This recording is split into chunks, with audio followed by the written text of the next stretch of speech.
ไม่สูงค่ะเมื่อในเป็นวันที่3เดือนธันวาคมที่6ปี2026ในตอนในข่าวสายมาขอเมฆขาว2ตอนที่มาเปิ้นเผาค่ะ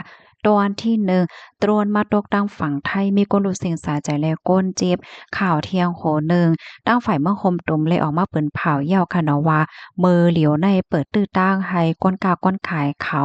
ส่งออกก้นกาแลเอาก้นกาตั้งขายเขาเมืองไหลเย้าในอ๋อนี่ก็ได้เลยว่าเป็นตื้อตั้งหลีค่ะเนาะกำมาเฮามาถ่อมด้วยหลองตั้งลายโหย่อยยำมัน อ่อนตั้งเปิ้นได้ก็เข้ามาถ่อมด้วยข่าวโหในอ่อนตั้งขาเฮอหมิ่นอ่อนตรวนขาตกเข้ามาตั้งฝั่งเมืองไทยมีคนรู้สิงสาใจ3ก่อมาเจ็บเผาแห้ง2ก่อเมื่อวันที่2เดือนธันวาคมที่6ปี2026ในมีข่าวงาออกมาว่าโคงปริภพพระเจตวันตากไล่หับตึงลาดว่ามีหมากแตกค่ะเนาะถึงที่มีคนรู้สิงสาใจแลก้นเจ็บเผาแห้งหลายก่อลองได้ก่อเป็นกว่าที่ในส่วนหมากผิด หมู่ที่1วานมอเกิดไทยวานเล่จะเว้งพบพระเจดวนตากไว้หลังเสเลยฮับตึงลาดเหย้าเนี่ยก็เลยโคมกันตั้งหลายปานหลายฝ่ายสิลงปื้นตีกว่ากดทัดด้วยตีอันเป็นนั่นค่ะนะมันเป็นปื้นตีอันอยู่หิมแลนลินไทยเมืองโคมตุ้มโคบทบหันก้นวานตั้งนำอ่อนกันมาด้วยเปิงเป็นอันในเนี่ยค่ะตีหิมเสียนตัง นั่นค่ะก็ครบทบหันโดรนขาดที่จะไว้ตั้งหมากหนึ่งลูกมาตกอยู่ไว้เฮ็ดไหนห่างไกลกันกว่าหมอก10เมตรเจ้าเนี่ยค่ะก็ครบทบหันลูกหลุมหลงหนึ่งลูกค่ะหิมห้อมนั่นก็ครบทบหันครับโตนางหมากไข่อายุไล25ปีเป็นก้นเหตุการณ์เก็บหมากผิดเป็นก้นเมืองคมตมค่ะนอนรู้สิงสายใจไว้อยู่หิมนั่นก็ครบทบหันนายตุยะอายุ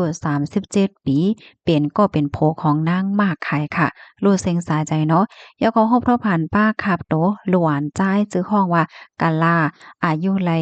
11ปีค่ะเป็นลูกของค่ะ2ก้อนนั่นค่ะตั้ง3ก้อนในไหนถูกยาจากหมากเสียวก็ไลรู้เซ็งสาใจกว่าเนี่ยค่ะก้นวานเนี่ยก็ไลอ่อนกันเอาโตเนี่ยส่งกว่าที่โคงยาก้วยกาว่ารู้เซ็งสาใจกว่าเมื่อพ้องตีตึกส่งกว่าอยู่นั่นเฮ็ดจังไหนอ้อ นอกเลือเซนั่นเหย้าในย่องครบทบหันก้นอันไรหับรองตังเจ็บแทง2เกาะจื้อห้องว่านายสีโตอายุไล31ปีและนางมาหน่ายอายุ30ปีตั้ง2ก้อในก็เป็นแห่งการก้นเมืองคมตุ่มค่ะเจ็บแห้งไว้ออในก็เปิ้นก็เอาโตส่งกว่าที่ห้องยาแม่สอดนะคะกำในไลตองไลถามเสไลโฮว่าเมื่อพ้องกลางเจ้านั่นจื้อเขาเนี่ยก็ไลอ้อนกันกว่าเหตุการณ์เก็บหมากผิดตีในสวนหมากผิดอันมีไว้อยู่ดีคิมฮอมแลนเลนนั่นค่ะเมื่อพ้องนั่นนายในฝ่ายเมื่อโฮมตุ่มก็มีลวงต่อสู้ตึกกันหนังฮาวเฮียงแค่ว่าตั้งวันค่ะเนาะข่าวยามสืบมาเนี่ยก็มีโดรนเนี่ยค่ะ1ลำค่ะเนาะหมินคำเข้ามาตั้ง ฝั่งเมืองไทยเฮ็ดให้น่ะก็เฮ็ดให้มาตกจึงเปิงเป็นกว่าเมอไกนั่นยาวเฮ็ดให้ขาออกถึงที่บ่มีคนรู้สึกสายและสายใจและก้นเจี๊ยบเฮ็ดให้นะเมื่อพ่วงที่อันหมากมาตกนั่นค่ะนะนางหมากไข่เนี่ยก็กว่าไปด้วยว่าหังว่าเฮ็ดจังได๋นั่นค่ะน่ะก็ว่าว่ามันเป็นอีสังอะไดหมากมาตกในหังในเฮ็ดให้กำในห้องโผเลยลุกมันมาต้วยกว้มกาห้องโอ้ยก่อหังมักข่องต้วยมางอกต้วย เฮ็ดจั่งเนี่ยมือพวงหนังนั้นงอกด้วยก้อยมก้าในห่ำกว่ายิบกว่ายิบป้ากว่ายิบหมากนั่นเฮ็ดได้ว่านั่น กำในหมากนั่นก็พองแตกหนังหาวแห้งค่ะถึงที่เฮ็ดให้ก้นในหนาหอต่อเฮิรนเขานั้นรุดเสียงกว่า3ก่อและมีก้นเจ็บหาวแห้งแทง2ก่อเฮ็ดให้ตั้งฝ่ายภูมิปนพรเขาในก่อปันฟ้างเติ้นก้นหวานก้นเมืองในปื้นตีอันอยู่ตั้งปอตอนแลนลิ้นว่าสังคบทบหันหมากค่ะอำนั้นโคกของอันลีถังเทิมเพราะว่าเนี่ยจึงยาเปลาลีกว่าเตื้อกว่ายิบกว่าจู้กว่าจำล้านล่าไฮไลป่องเลี้ยงปันภูมิปนพรเขากำเหลียวเนี่ยค่ะ ข้อมูลตอนในคลิปมาที่ห้องการข่าวไทยรัฐตากไว้นะคะอันนี้ก็ลำลวงเต๊ะๆค่ะเนาะพี่น้องเฮาค่ะเหมือนจังหนัง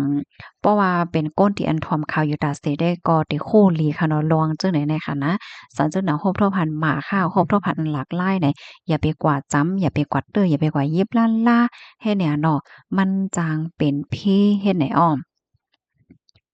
ลูกดีข่าวเงาโหดได้เห็นแล้วกับได้เฮาค่ะมารับถมด้วยข่าวเงาแทงตอนหนึ่งค่ะ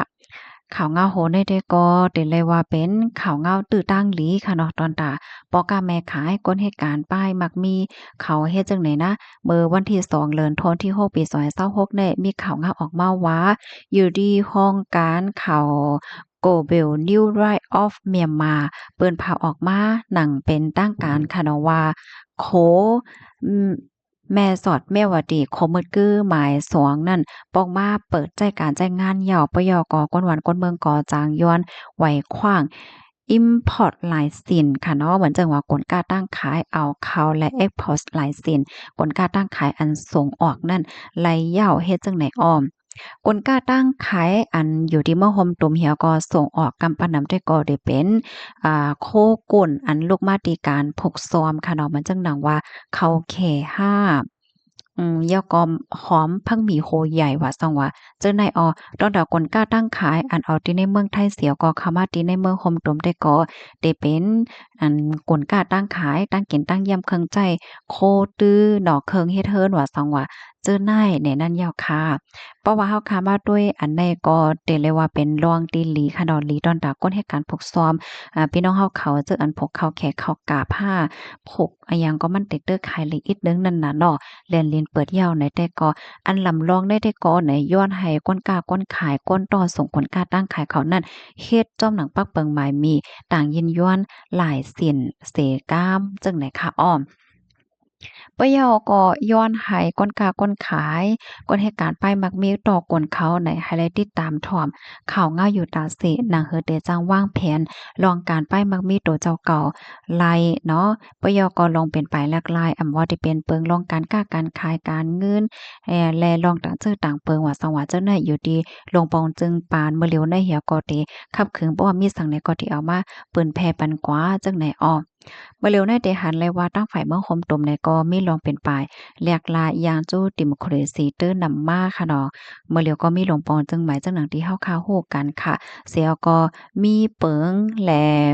อ่าเส้นทางเปิดตาปกป้องหวานเมืองค่ะเนาะน่ะคือมันบ่ได้เหลือเลออ่อนต้อนเหลือเสเก่ามาเหลือเสนั่นก็ลดย่อมลวงเข็งแข็งว่าซองว่าจังได๋เปิดตาปันลวงง่ายหลมก้นเหตุการณ์ไปมักมีเขา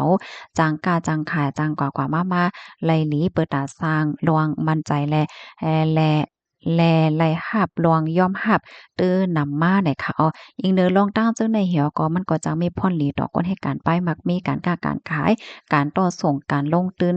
ตั้งฝ่ายเมืองคมตมแลฝ่ายตั้งเมืองไทยในยาวค่ะข้อมูลตอนในคาลิปีมาที่ห้องการค้ามติชนออกไว้นะคะแต่ก็ได้เรียกว่าเป็นข่าวเงาหลีปอดอนตอนหนึ่งค่ะเนาะพี่น้องเฮาค่ะ มันหลีดอนดาพี่น้องค่ะจึงหือในตอนดาพี่น้องเขาติอันเหตุการณ์พกซอมจังไหนนะส่งออกหังจังไหนก็ติเตอร์ขายหลีมาเนาะเฮาก็กลกล้าตั้งขายอันพี่น้องเขาโหลและจังไหนก็ติเตอร์หาแรงงายและขาดมันก็เต็มปอกย่าเหมือนเมื่อกาก่อนที่ป่นมาเมื่อกูปองเมื่อเปิ้นปิกหลานในโคกนนี่มันเอามาหยำใจห้าพี่น้องเขาก็บ่มีตังเลิกกะหือนั่นน่ะเนาะและซื้ออันกาอันแป้งมันเฮ็ดจังได๋กำในเพราะว่าเปิดยาวให้ไหนได้ก็พี่น้องเฮาเขาได้เติมมีตังเลิกมาจังไหนพี่น้องเฮาคาโลซ้ำหันถึงจึงหือพองค่ะหันถึงว่าจ่องแต่จังมีพรปางพรหลีตอนดับพี่น้องเฮาเขาคาหืออิงเนอหลานแลนเลียนเปิดในเฮเนี่ยก็เพิ่นตาหันถึงมาเลยค่ะไม่ทรงค่ะ